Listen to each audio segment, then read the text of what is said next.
Good morning, everyone. My name is Tim Foll. I'm the Executive Director here at Southeast Works. On behalf of the individuals we serve, I welcome you and thank you for coming here this morning to the 19th Annual Candidates Hour, brought to you on behalf of the Developmental Disability Alliance of Western New York. Our program offers 3 minutes of uninterrupted timeline, each candidate's position on questions we have submitted to them. Afterwards, we'll have time for refreshments over to the area on the left. Our moderator this morning is Al Vauders, news reporter for Buffalo WIVB. And I'll turn the program over to Al now.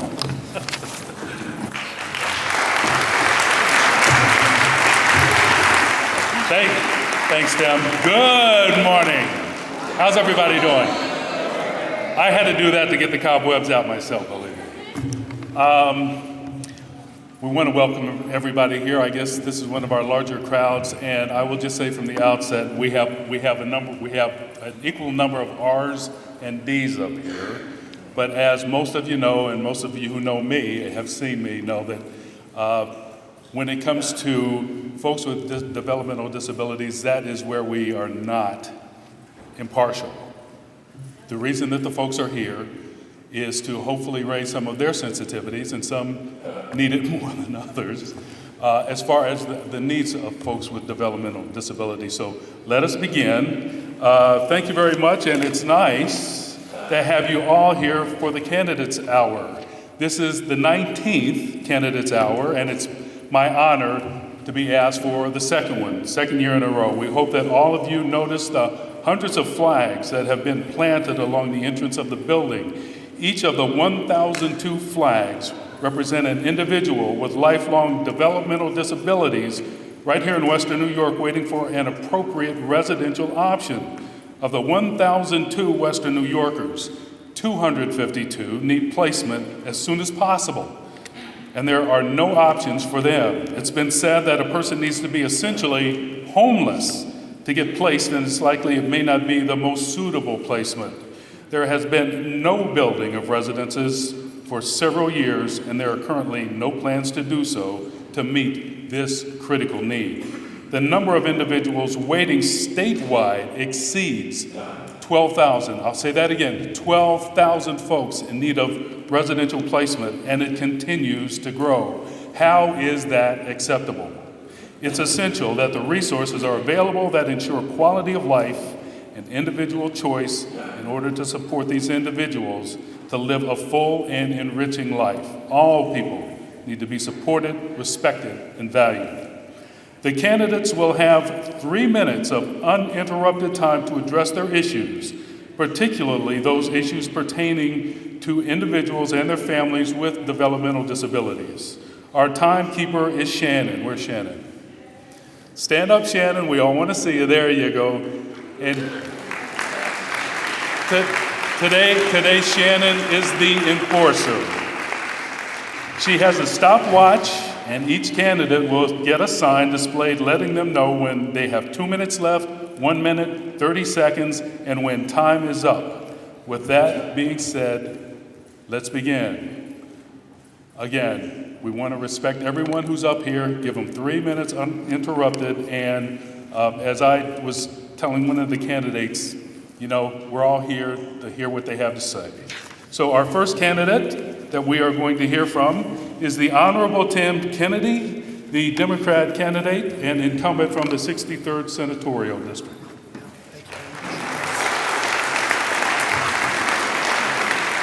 Good morning. Thank you very much. Thank you very much, Al Vauders. Thank you to the Developmental Disabilities Alliance of Western New York and to Southeast Works. It is great to be back here with each and every one of you. As mentioned, I am a New York State Senator representing the 63rd Senate District, which is the town of Cheektowaga, the city of Buffalo, and the city of Lackawanna. I've had the honor and privilege to represent this wonderful district over the course of the last few years, and we've seen a tremendous amount of progress taking place right before our very eyes. There is a transformation happening in our community. For the first time in generations, we're seeing opportunities, job creation at the highest levels in so many years. And I'm thrilled to be a part of it and to play a role in unison with each and every one of your organizations to ensure that this progress continues. But it's not all pretty and it's not all rosy when we get down to Albany and have to fight for the issues that are important to individuals, oftentimes the most vulnerable in our community. That's why when the state tried to cut $120 million from the Office of People with Developmental Disabilities, we stood up and we stood up together. Starting right here in Buffalo and in Western New York, we drove the agenda to get funding restored to the Office of People with Developmental Disabilities. We got to continue to ensure that individuals are protected, both in our homes and in our community. That's why we voted for the creation of the Justice Center for the Protection of People with Special Needs, a new agency that's responsible for investigating and prosecuting reports of abuse and neglect. There's over 10,000 reports of abuse and neglect in some of these homes. We need to make sure that individuals are protected. That's why it's so important that this department was created. We've also fought, and we've fought together, and we continue to fight for proper and fair funding for the NFTA and paratransit programs. Once we fix this broken system that unfortunately for so many years has driven funding to other areas of the state and neglected Western New York, it will ensure that we get our fair share, especially for our public system of transportation that individuals with special needs depend upon for these paratransit services, to move around our community, to go to work, to go to play. We need to ensure that paratransit services are functional and that they're at the highest levels possible. That's why we also have legislation that will ensure that individuals with special needs have a seat at the table of the NFTA and the board of directors when decisions are being made. We're very proud of that legislation. We also want to make sure that the legislation that we have requiring the Office of People with Developmental Disabilities submit an updated wait list and placement report to the Senate and Assembly to give individuals an opportunity to get proper housing in our community. We have a lot of work to do. We look forward to working with each and every one of you as we move our community forward. Thank you very much for this opportunity.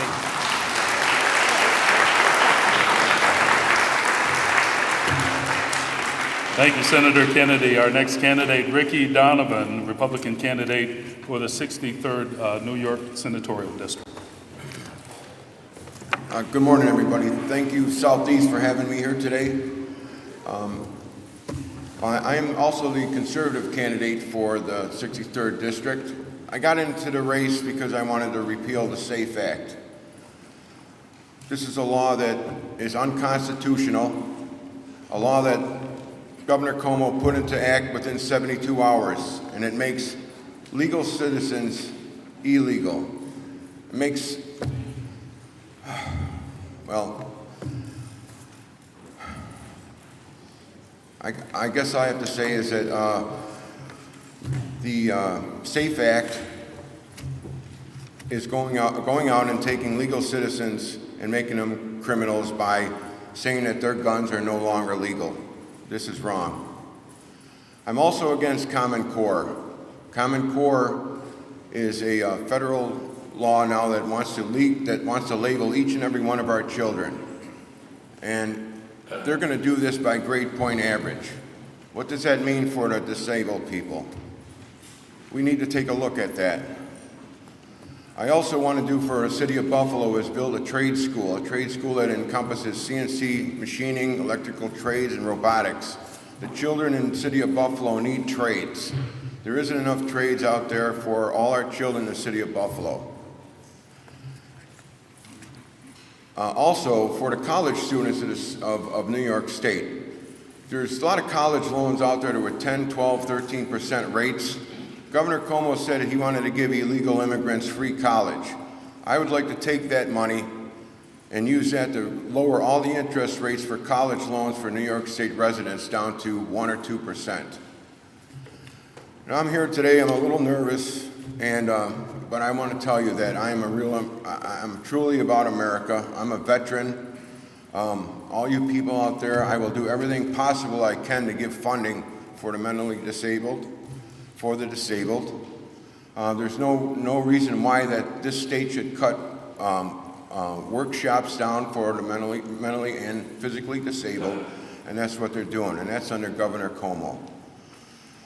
So with that, I hope that I can get your vote, and like my district is Cheektowaga, Buffalo, Lackawanna, and I'm just a veteran, and I want to do the right thing, and I hope I can get your vote in November. Thank you very much.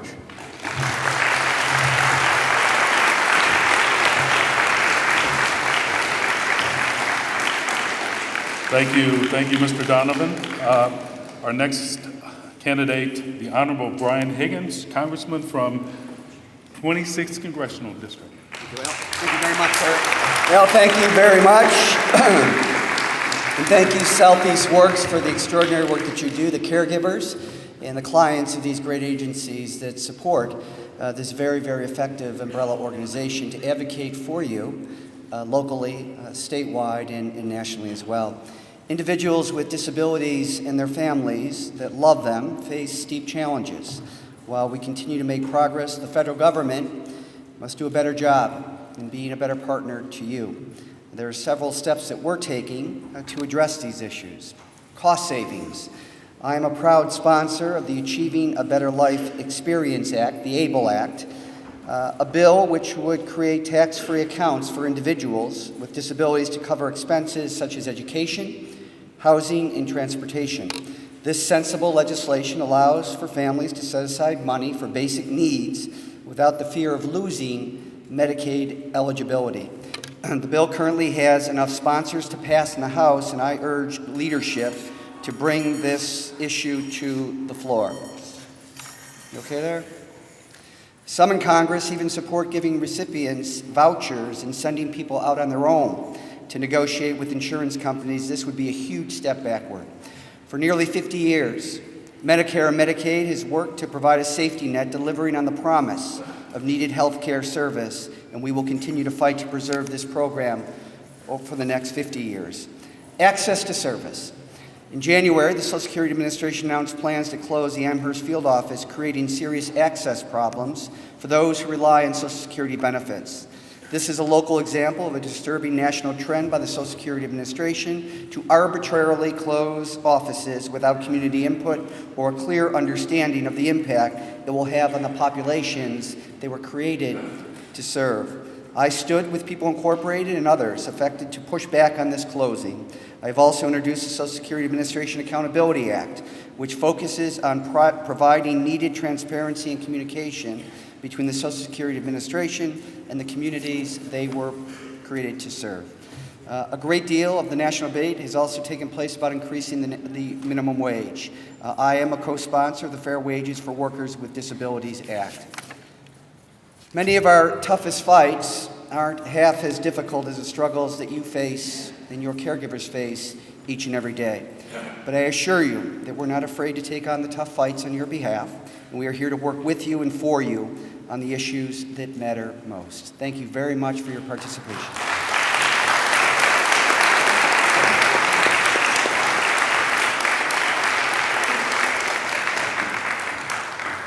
Thank you, Congressman. Our next candidate is Kathy Wepner, Republican candidate for the 26th Congressional District.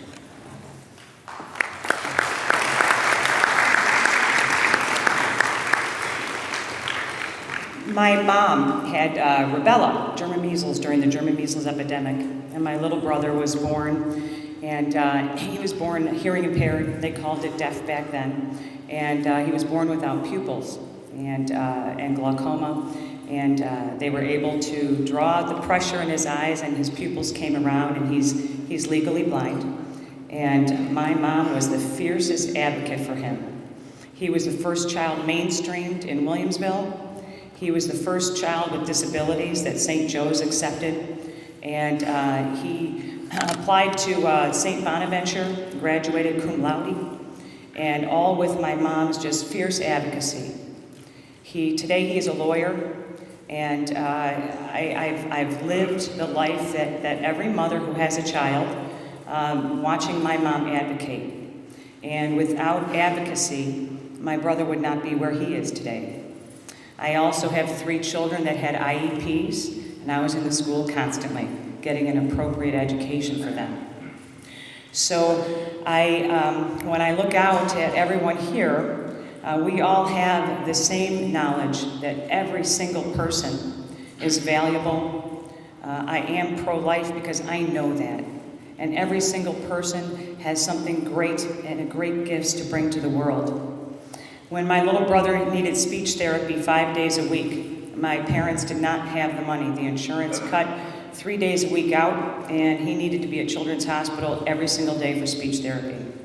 My dad went down and talked to a young politician by the name of Jimmy Griffin, and told him about my brother John. And he was the 4th in their family out of 5.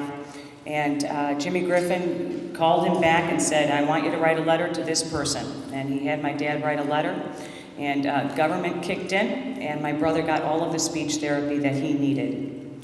If we are not a society that can take care of the least of us, we're not going to be a society that can take care of any of us. That is why our debt load is very important. If we do not handle our debt, if we don't get America back working again, we won't be able to afford the programs that we need to afford, because the priorities have to be in the right place. And the priorities have to be that we all take care of people that can't take care of themselves, that they need the programs to help, like the program at ECC that I just heard about. That's phenomenal. We need to make sure that everybody reaches their potential. So I ask for your vote this coming November 4th. I have not run for office before, but I promise you the fierce advocacy that I grew up with, and that I was able to, on behalf of my children, advocate for them. I hope to advocate for you too. Thank you.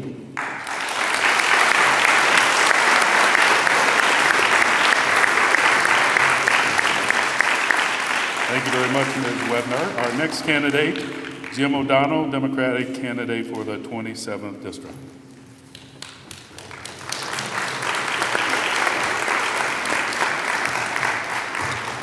Hi, I'm Jim O'Donnell, and I am running for the 27th District. The district is a very wide district. It goes from here all the way to the Finger Lakes. And I decided to run because I was tired of not being listened to by people. And I think that that's one of the biggest reasons, or one of the biggest problems with our system as it is today, is that people, the politicians, don't get out and actually listen to the people. I don't have any experience really with developmental disability, so I don't know what it is that everyone here is going through. I don't know how to fix those problems. I don't know how to actually get out there and make the system better, but I know that you all do. And if I am elected as a representative, that is the only thing I can promise, is that I will get out and I will talk to all of you, and I will hear what you have to say about this, and I will bring your good ideas to the national stage. Because I know that there are tons of problems, but somewhere in this audience, I know that there are solutions to those problems. One of the biggest things, right now I'm a parent of 2 children, and I have a pregnant wife, and we're absolutely terrified about some of these things. We are constantly looking at ingredients in foods because we're told that one thing will lead to this and another thing will lead to that. And I think that research on the national stage, much more research is needed to find out what the causes of a lot of these developmental disabilities are so that we can end them. And we need to do that looking at the whole picture rather than just the things that we're allowed to look at because corporations tell us that we're allowed to look at those things. We need to look at all of the possible causes. Well, my wife last night was just telling me about a friend who was having a child who I can't think of the exact name of the problem, but their skull was not fully developed. And she told me that 70% of the people that have this problem could have been stopped just by getting folic acid when they were pregnant.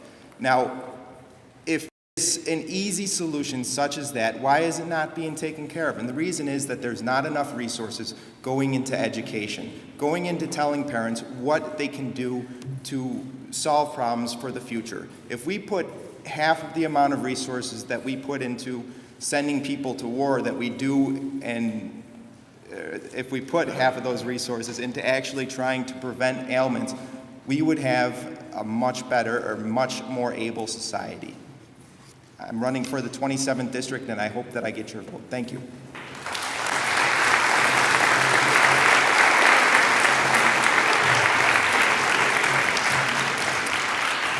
Our next candidate is the Honorable Senator Patrick Gallivan, the senator from New York's 59th district.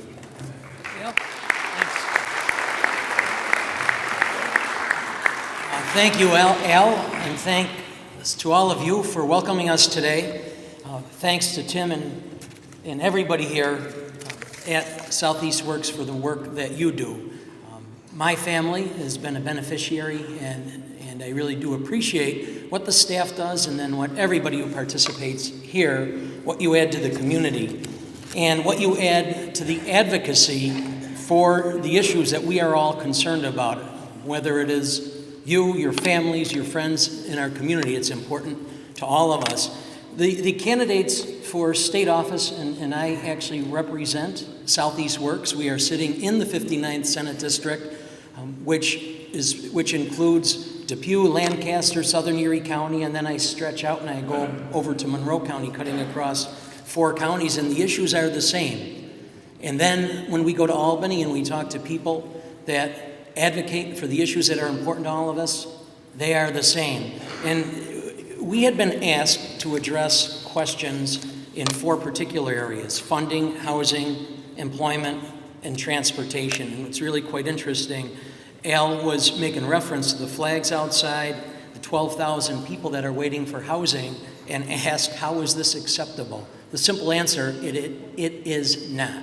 And we need to do more. But I can tell you that in the Senate, in the Assembly, my colleagues from Western New York that are part of the Western New York delegation and those across the state have worked very, very hard. Senator Kennedy talked about how we restored nearly $120 million in funding that the governor's budget office cut, or the governor's proposed budget cut. Last year, we increased funding for OPWDD by $11 million. We've put forward legislation in each of these areas to try to address this. Senator Kennedy mentioned some of them. In the area of housing, legislation to require OPWDD to establish a plan to increase housing opportunities. Employment, we put forward legislation in that particular area. Senator Ranzenhofer is a sponsor of some legislation. The paratransit, transportation issues, we have legislation going forward there. We are working very hard to address some of these issues.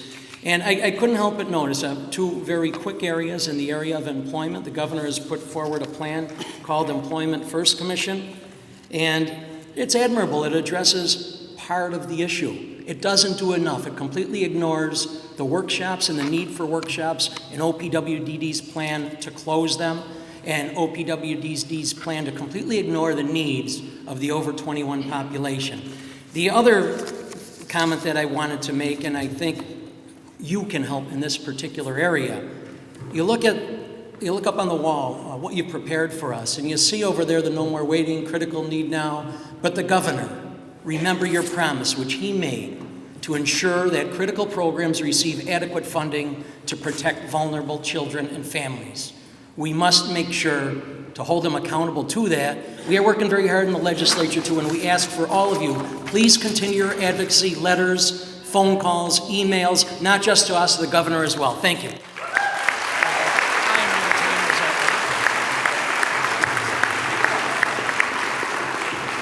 That's the toughest part of my job. I have to be the enforcer, and everybody knows I'm a nice guy, but our next candidate is Senator Mark Grisanti, the independent candidate from the 60th Senatorial District.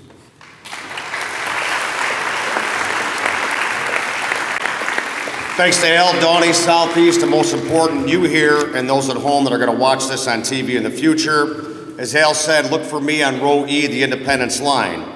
Over the past 4 years, some of you in this room know I've been a forceful advocate for the people with disabilities, particularly developmental disabilities. I certainly agree that the current system must be transformed to a true people-first system, one that provides person-centered support to all first, but individual supports cannot mean everyone lives by him or herself or spends their days by themselves. The system must be supportive of choice. People must have a choice of whom they live with, where they live, how they spend their days, and who supports them. Over the past several budgets, you have been particularly challenging, but I led the fight in Albany to seek funding to enhance the housing opportunities for people with developmental disabilities. For those that know, that's the Integrated Housing Plan. It's my legislation. I'm the prime sponsor. We're looking for somebody in the Assembly that puts $50 million and gets rid of the moratorium on housing that must start in upstate New York now to help take care of the flags that are outside in front.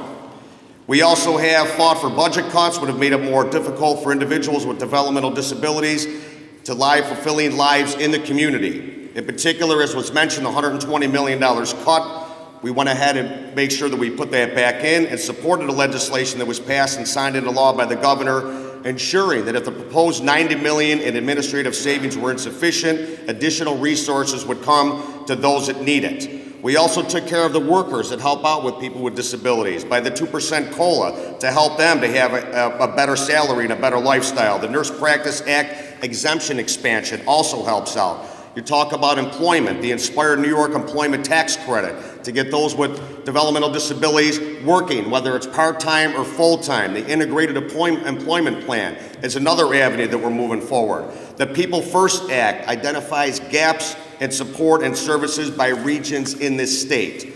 I want to continue doing this. I want to continue moving forward, but most important is an integrated housing plan, because as you see on those walls, we need homes.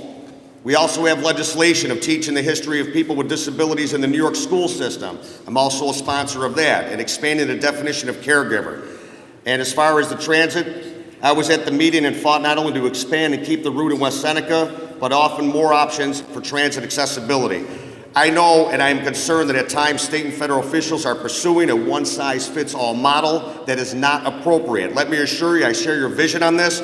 Choice is how you need to spend your day. People with developmental disabilities who wish to own their own business, locating jobs for people based on your skills, small site-based day centers close to where people live, and importantly, on bus lines. I will continue to move forward. I ask for your support. Again, I'm Senator Mark Rosanti. Look for me on row E on the Independence line. Thank you and have a great day, and I'm honored to be here.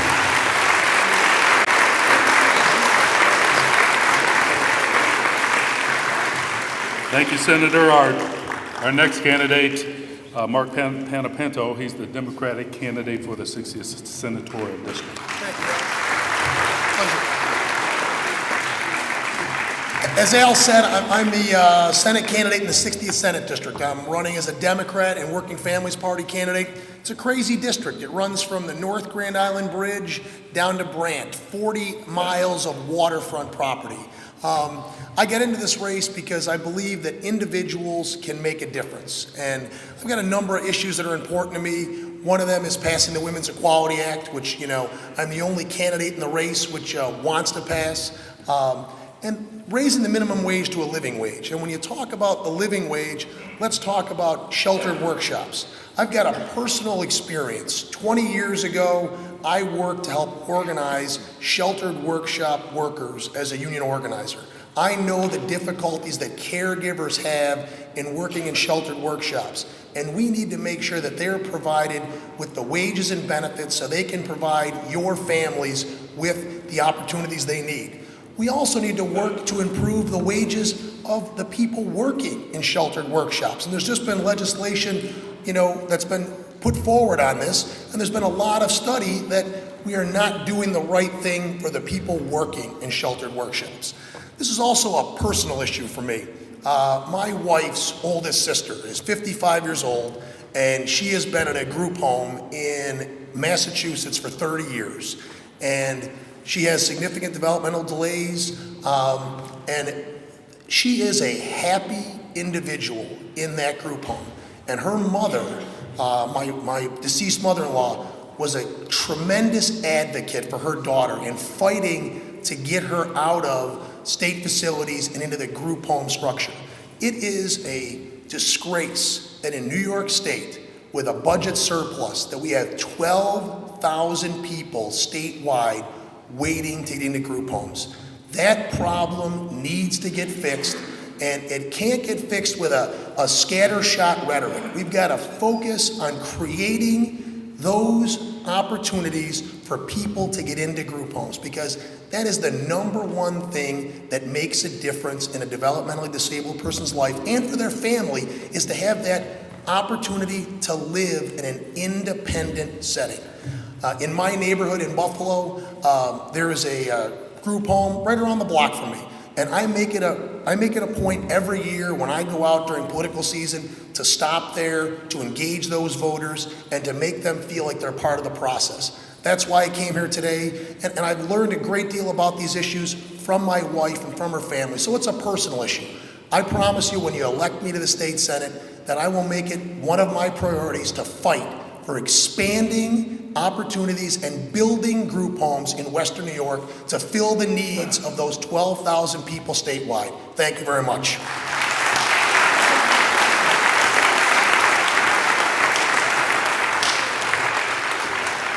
Thank you, Mr. Panapinto. Our next candidate, the Honorable Senator Michael Ranzenhofer, the senator from the 61st Senatorial District. Right here, Al.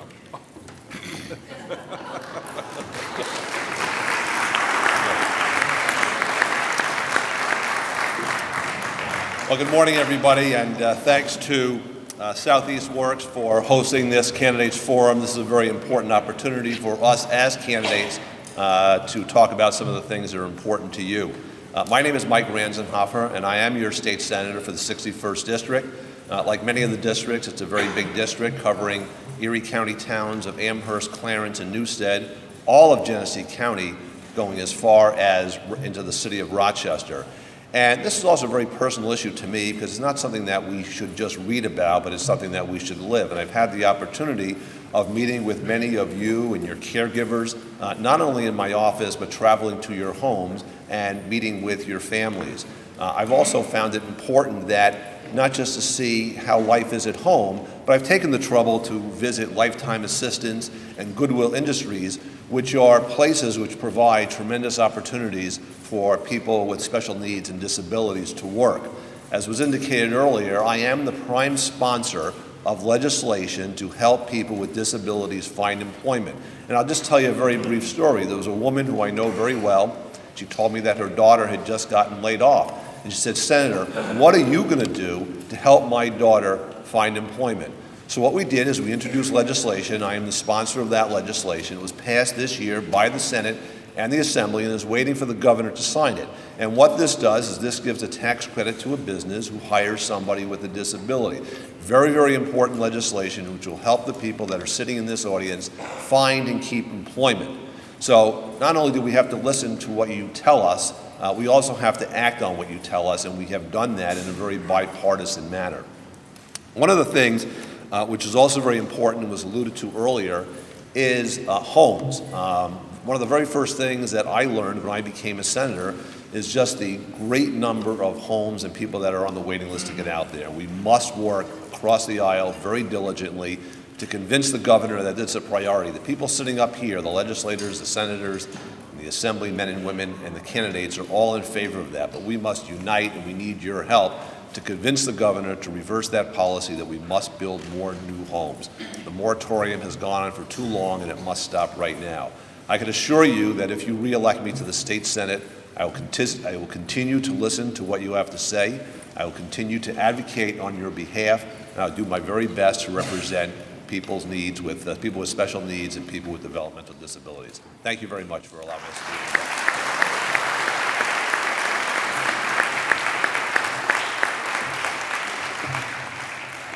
Thank you, Senator Ranzenhofer. Our next candidate, Elaine Altman, the Democrat candidate for the 61st Senatorial District.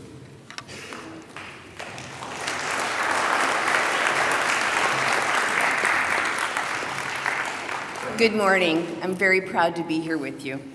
I'm Elaine Altman. I'm running to be the next state senator of Election District 61. I'm the daughter of first-generation Americans, proud mother of 3 grandsons, teacher and staff development center director for over 24 years. I'm a worker who strongly believes we're underrepresented in Albany. In education today, we speak about the importance of preparing students for adulthood. We believe every student deserves our utmost effort to be as independent as possible. The pathway and the process for people with developmental disabilities requires education of life skills as well as job skills. Working to help every student achieve independence in every facet of life is a calling. Patience, expertise, and encouragement are components of programs such as Southeast Works. It's that nurtured heart approach which allows your work to be successful and parents to have confidence that their sons and daughters will have options. When Albany cuts valuable services, the possibility that some of us in our community will not reach their potential becomes greater. Housing, training, transportation, and employment, which provides care, compassion, and fulfillment of varied levels of independence, is essential. Elimination of necessary learning and options sends a message that some of us are not entitled to our Constitution's core values, and that's unacceptable. Our communities, along with our elected officials, need to address fiscal responsibility, which does not exclude any citizen in New York State. Maybe we need to redefine what we call tax credits. Maybe we need credits that demonstrate that only come about as a result in improvement of quality of life and employment, because that's what communities deserve and want. These are the educational issues I will support, because none of us has the right to deny education to our citizens. The families of our communities deserve better, and I believe we can do better. Our time is now, and our voices must be heard. I'm Elaine Altman, and I ask for your vote on Election Day. Thank you, Ms. Altman. Our next candidate is the Honorable Robin Scheminger, Assemblyman from the 140th District.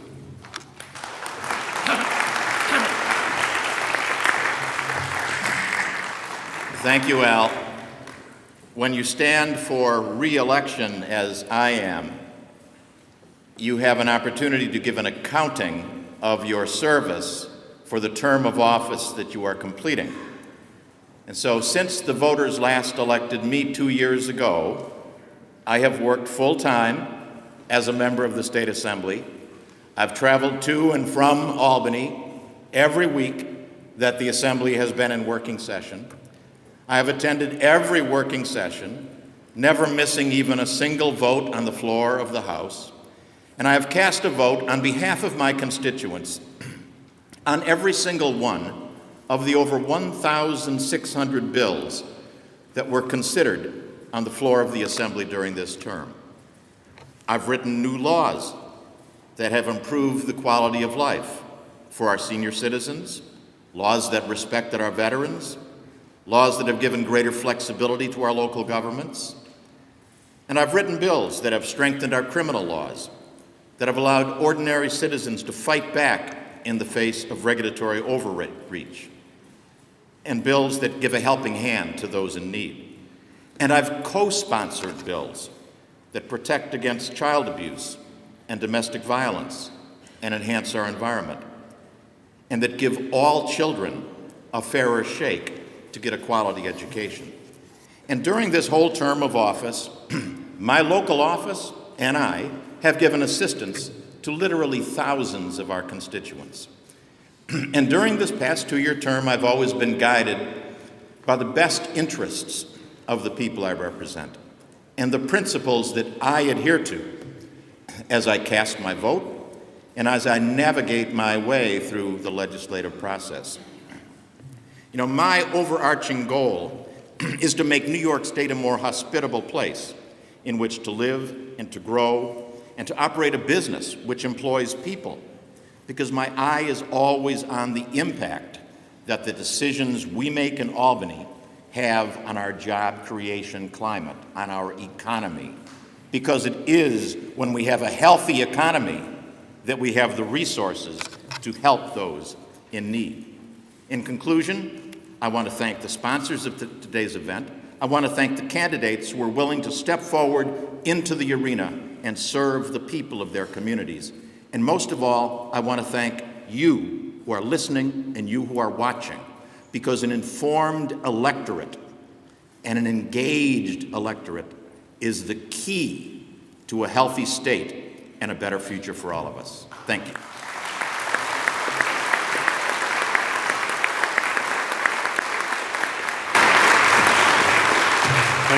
Thank you, Assemblyman Schimminger. Our next candidate is the Honorable Crystal Peoples-Stokes, the Assemblywoman from the state's 141st District.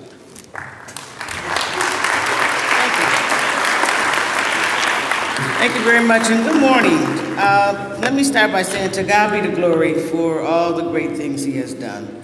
To the folks who administer these programs, whose banners are hung all over the room, to Southeast Works for having us here, to the parents for their advocacy, and to all of you, it is a great opportunity to be here. I want to thank you for inviting me and allowing me to participate. I am running for re-election for the 141st District, and I look forward to serving my constituency in the same manner that I have for the past few years. And yes, I'm one of the people who did not vote for the cap, the 2% cap. I really think that the states overstepped its boundaries when it decides to, say it's going to cut 2% across the board and that local governments have to do the same thing. But I understand sometimes when you're going through fiscal issues, you have to do things differently. I personally would be willing to make sure that whatever caps have already been put in place do not impact this population. Because after all, the purpose for government is to serve the people. There's no other need to have a government if we're not going to provide for the needs that the people have. The other thing I would say is that as the lead sponsor on the MWBE legislation that provides for opportunities for minorities and women to have access to both employment and businesses with the state of New York, I would be happy to move forward with the similar thing for folks who are disabled. The first thing that has to happen, though, is there has to be a disparity study done. And I believe that there is one in the process right now that perhaps we can get the disabled community included in. You have to, in order to get past potential litigation, you have to prove that there's been some disparity on the part of the state by not doing business and or properly allowing employment opportunities for the disabled community. Once that's proved, then of course we can put in place some goals that would require the state to look at disabled companies that provide employment to disabled community first and foremost in their goals. And so I will be happy to work on that. I also co-sponsored a bill that would really look at fully funding OPDWDD, and I think that that's critical. That bill is sponsored by my colleague, Harvey Wiesenberg, who to our detriment has retired, but to him and his wife's detriment, it's going to lead a great life because he's a huge advocate for this disabled community. So it is again my pleasure to work for you and to work for the people of the 141st District, and I certainly hope that on November 4th you will cast your vote in support of my continuing to stay there. Thank you very much for the opportunity.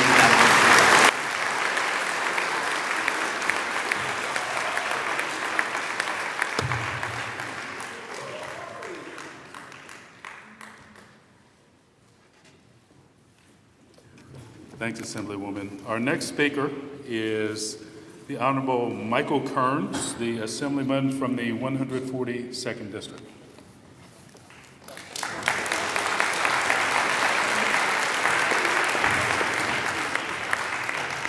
Good morning. How is everyone doing today? Great?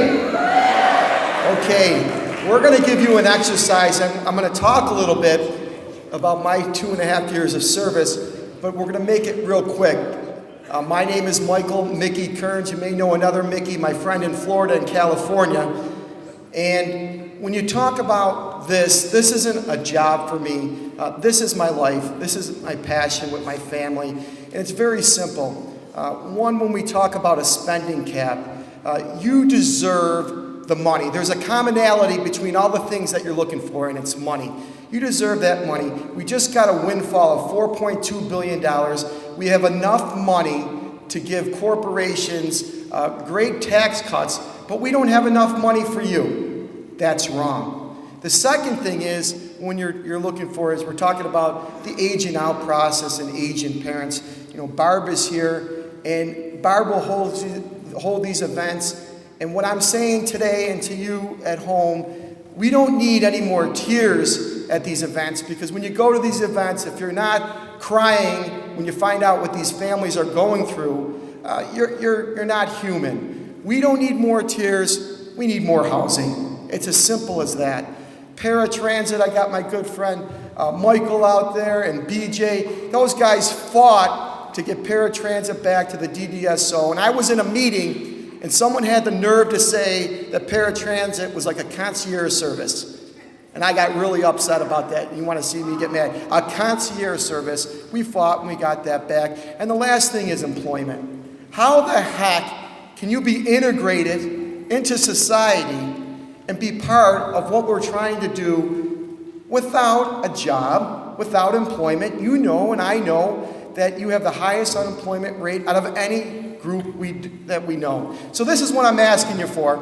I'm going to give you an exercise. I'm going to say, what do we need more in Albany? And I want you to say money. So, okay? What do we need more in Albany? Money! Now, Governor Cuomo's got to hear you a little louder. What do we need more in Albany? Money! The Bills can't hear you. What do we need more in Albany? Money! Thank you for giving me the opportunity to serve. Thank you to these great providers, and thank you for having me here.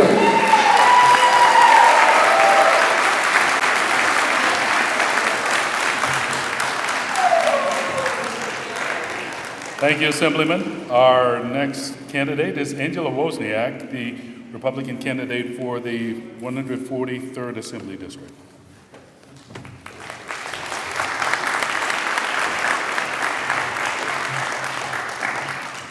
Good morning. I'm Angela Wozniak, and I'm a council member from the town of Cheektowaga and also a candidate for Assembly District 143, which covers Cheektowaga, Depew, and Lancaster. I appreciate you having me here today. Serving our special needs community is a top priority for me, as those with developmental disabilities continue to face funding challenges for the programs that are vital to their care. As a council member in Cheektowaga, I fully supported our adapted recreation program and Special Olympic program.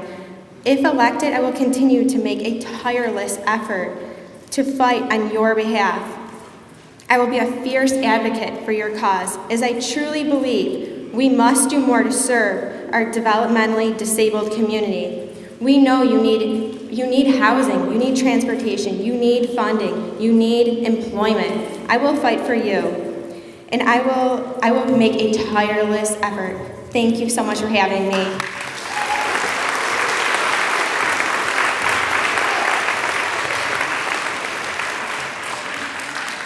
Thank you, Councilwoman Wozniak. Our next candidate, Mark Mazurik, the Democrat candidate for the 143rd Assembly District.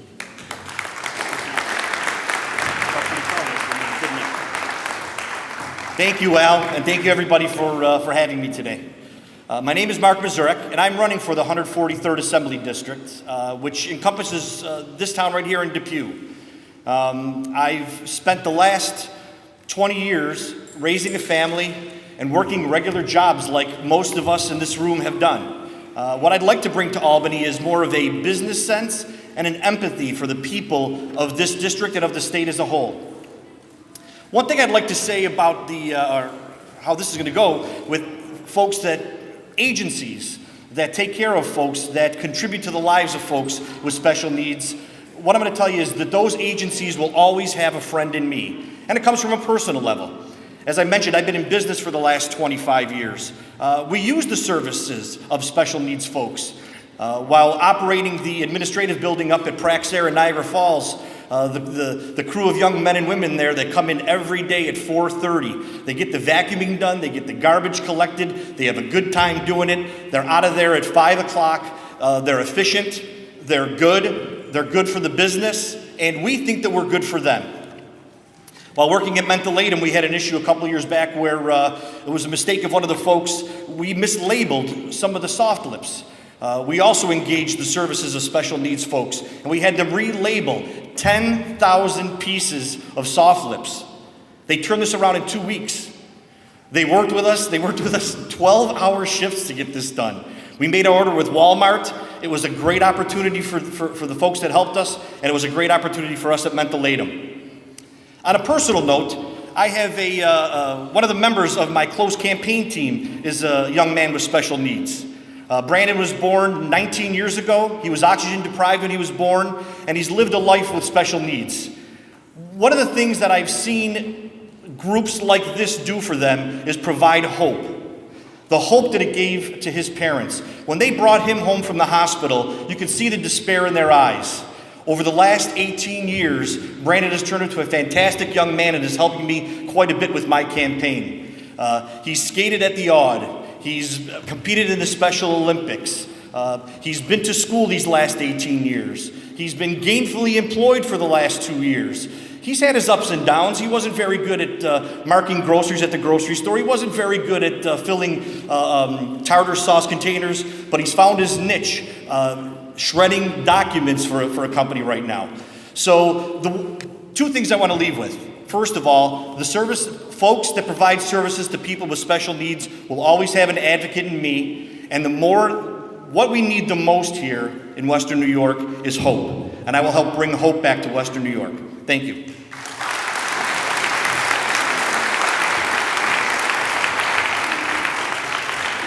Thank you, Mr. Mazurek. Our next candidate is the Honorable Jane Corwin, the Republican Assemblywoman from the 144th Assembly District.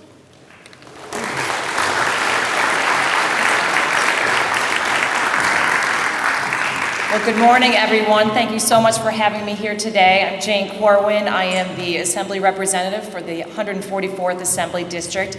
That includes Clarence, Newstead, Alden in Erie County, northern and eastern Niagara County, as well as the town of Shelby in Orleans County. This is my fourth election I'm running, so I've had 3 terms, 6 years in the Assembly. And my priorities today are the same as they have been since day one. And that is to serve the people in the disabled community, help our senior citizens, and take care of our veterans, because I believe these are the populations of our people who need the most help, and that's what state government is here to serve. In my capacity in the Assembly, I've been in the Mental Health Committee since 2009. In that capacity, I voted on almost every bill that's been introduced in our House. So I've seen it all. I've seen good legislation, I've seen bad legislation.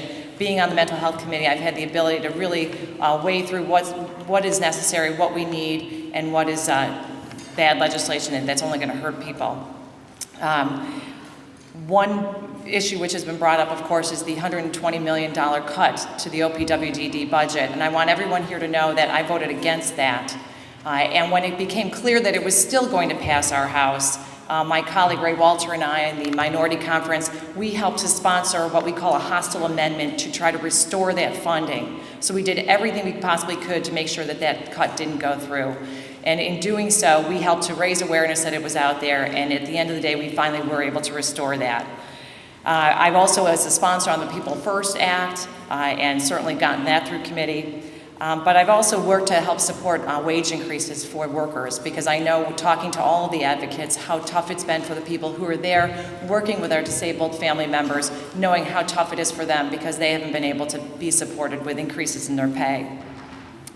But you know what? At the end of the day, it's not enough to just vote for a bill or to sponsor a bill. You have to work with your colleagues, and you have to work with the governor and advocates to make sure that we actually make change. And that's something that I feel is very important to do. I know I've worked with all the communities, heritage centers, my gosh, my mind is going crazy.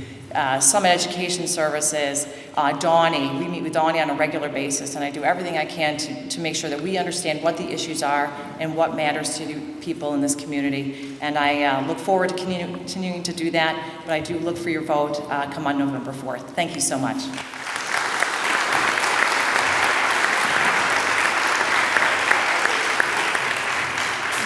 Thank you, Assemblywoman. Our next candidate is Stephen Meyer, Democrat candidate for the 146th Assembly District.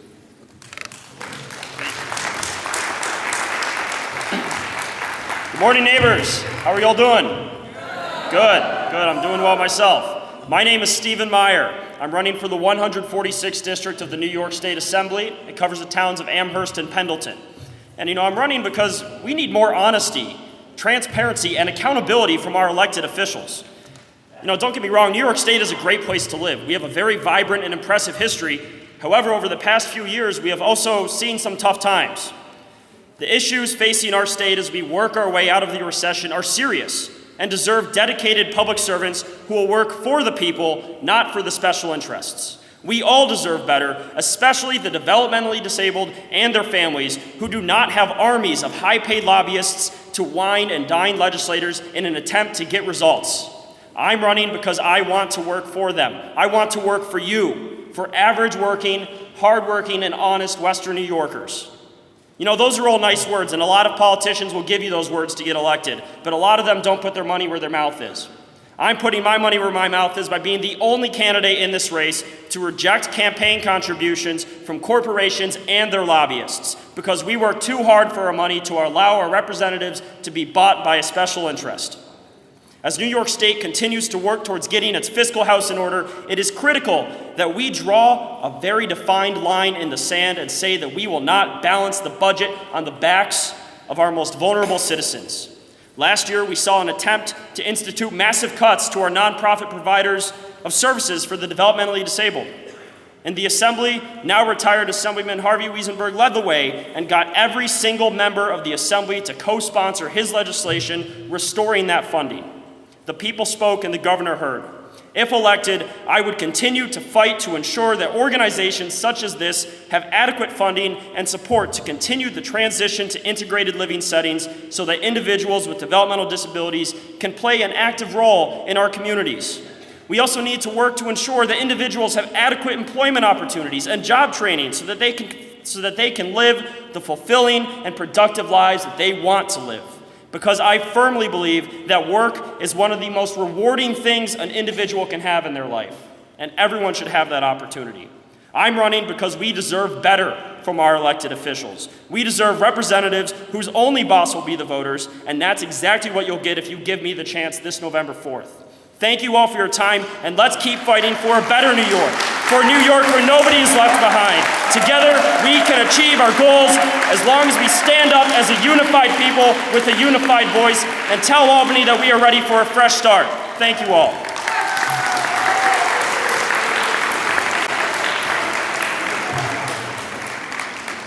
Thank you, Mr. Meyer. Our next candidate is the Honorable Ray Walter, who's the incumbent Republican for the 146th Assembly District. Thank you, sir. Thank you, Al. Great guy and a constituent, so that's great. It's wonderful to be here with so many friends and familiar faces. Craig, David, I see over there. But really, one of the secret weapons that we have here in Western New York is the Donnie Family Committee. You guys are the best advocates. When you come to Albany, you come to our offices, we hear what you're saying, and we go and advocate for you. I want to talk about 4 issues today: funding, housing, employment, and transportation. Unfortunately, the last few years haven't been great. As the governor has tried to balance the budget on the backs of people with developmental disabilities, it's just not right.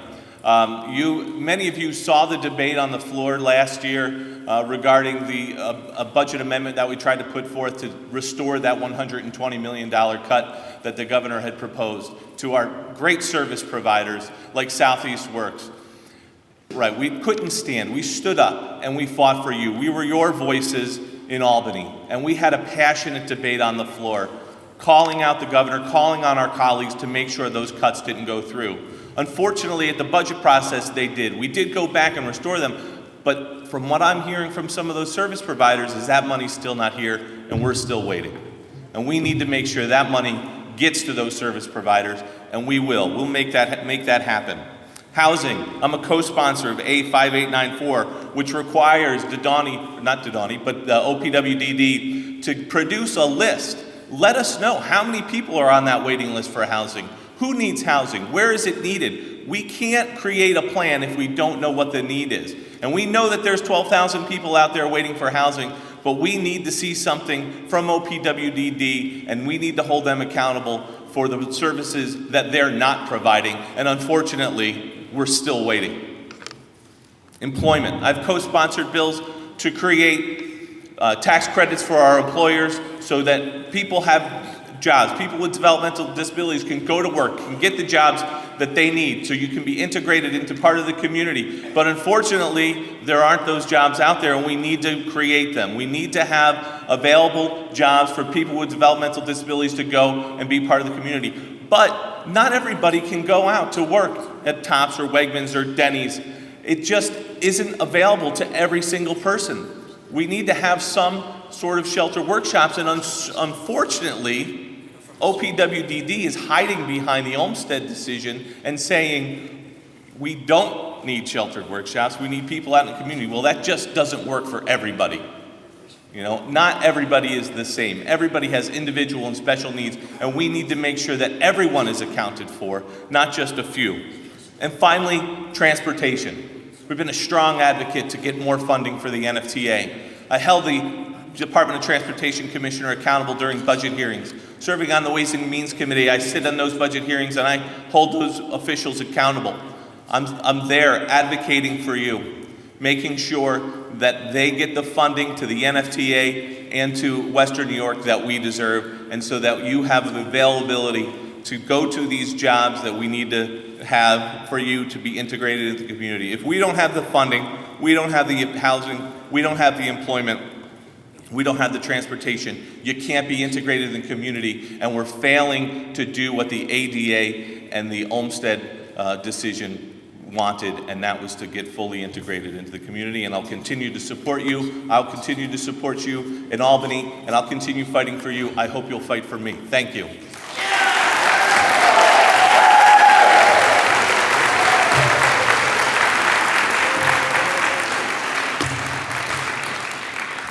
As you can tell, there's a lot of passion up here. Thanks, Assemblyman. Our next candidate, the Honorable Sean Ryan, Assemblyman from the 149th Assembly District.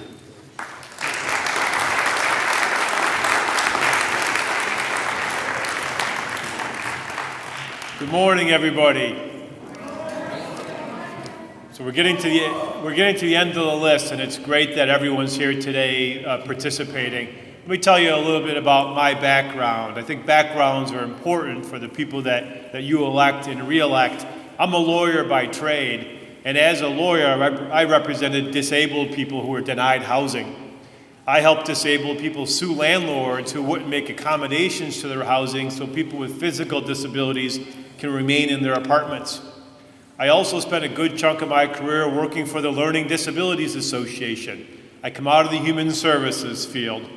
At the Learning Disabilities Association, I represented disabled children who are being denied educational programs by their schools.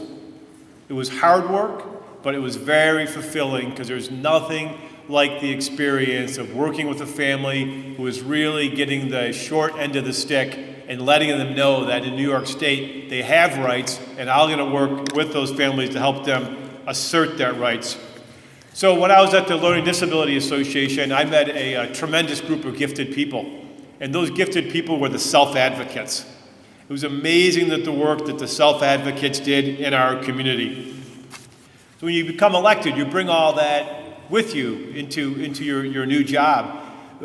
So I was there with the self-advocates when the NFTA recommended drastic reduction of routes throughout the Western New York, route reductions that would have left disabled people stranded in their apartments, unable to get to their jobs, unable to get to their doctor's appointments, their activities, or work with their families.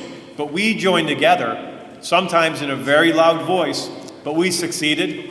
There was no cuts in the major routes. It was good for the disabled community. And we also ended up with a disabled advocate on the board of the NFTA. It was a good thing. Good things are happening in Buffalo with the Buffalo Billion. We're perhaps on the cusp of an economic renaissance, but how do we judge our renaissance? And here's how I propose we judge our renaissance.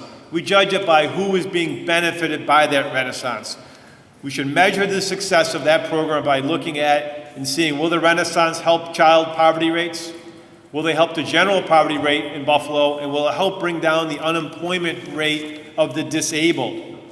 As an assemblyman, I see it as my job to make sure that we make those connections and we make sure that when we're lifting our community, it includes everyone in the community. My door has been open to the disabled in Buffalo and in Albany. My door will remain open to the disabled and their advocates. Once again, I thank Southeast Works for the organizers of this great event, and I appreciate your support on November 4th. Thank you very much.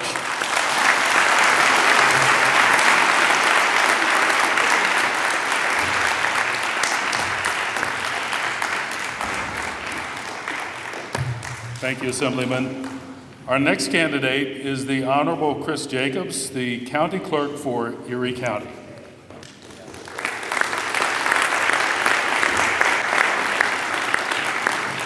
Good morning, everyone. Thank you for the opportunity and the invitation to be here.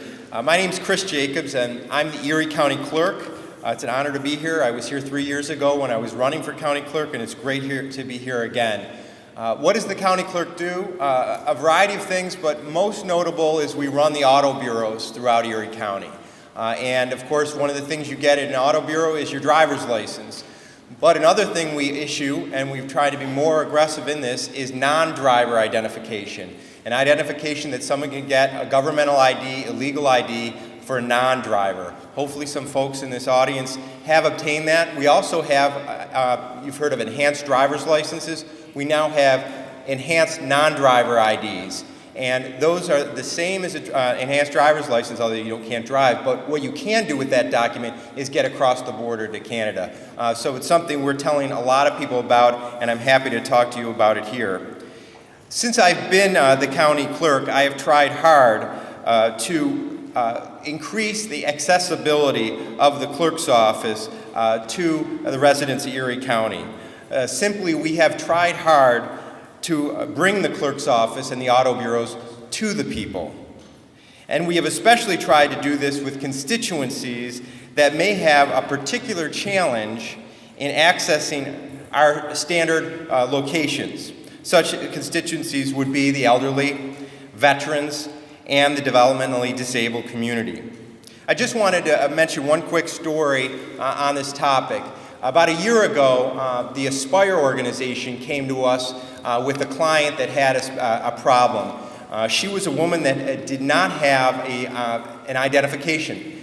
She was elderly, she was born down south, and she was not born in a hospital, so she did not have a birth certificate. And she had a very, very difficult time getting a formal governmental ID. What the result of this was, it was hindering her from getting access to benefits and funding that she had a right to and that she needed.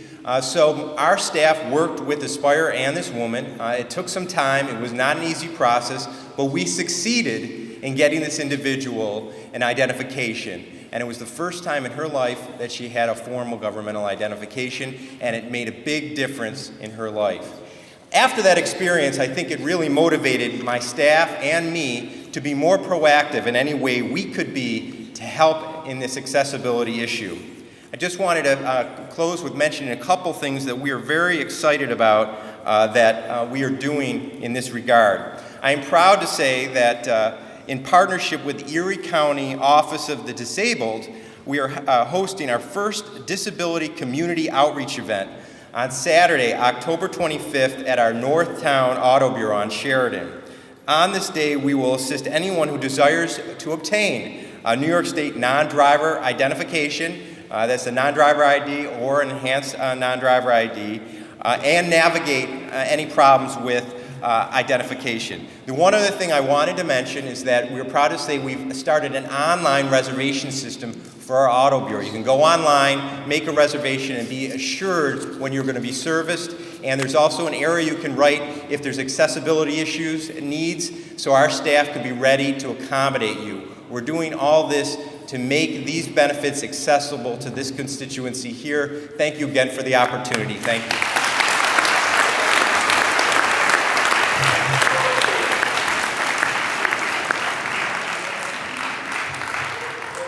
Thank you, Mr. Clerk. And our final candidate that you will be hearing from is Bill Clark, the Democrat candidate for Erie County Clerk.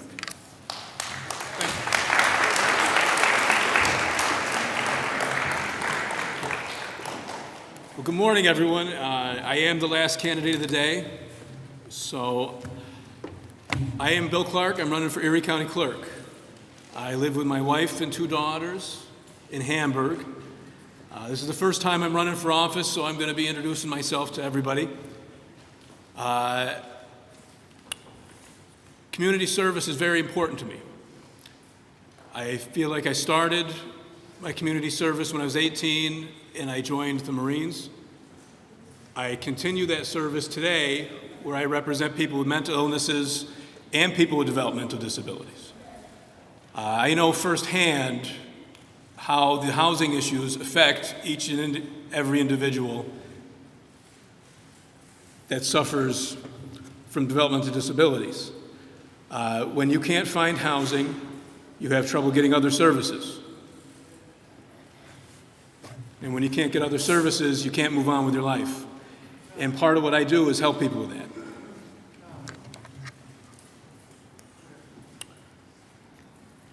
But I'm running for county clerk. As county clerk, you'll know from my past experience that accessibility and issues relating to people with developmental disabilities are dear to me. And I promise no one will have any problems accessing any of the services. And if anyone does, my door is always open. One of the things I want to talk to you a little bit about today is in July, there was a study that indicated New York State has a low organ donor percentage. Not a lot of people in New York State sign up as organ donors. The reason, I believe, is because the state and the government runs the organ donation program. In other states where they have high percentage of organ donors, it's volunteers and nonprofit agencies that help get people to sign up and do organ donations. Those volunteers and the nonprofits are much better at doing those types of things than tax dollars and government workers. So when there's situations where we can outsource those things to the people that are passionate about it rather than spend our tax dollars and our government workers, then we should do that. You guys know that the best advocates aren't the government employees, they're the people who are passionate about what they believe in. Thank you again for letting me have the opportunity. I hope you'll vote Clark for clerk in November. Thank you.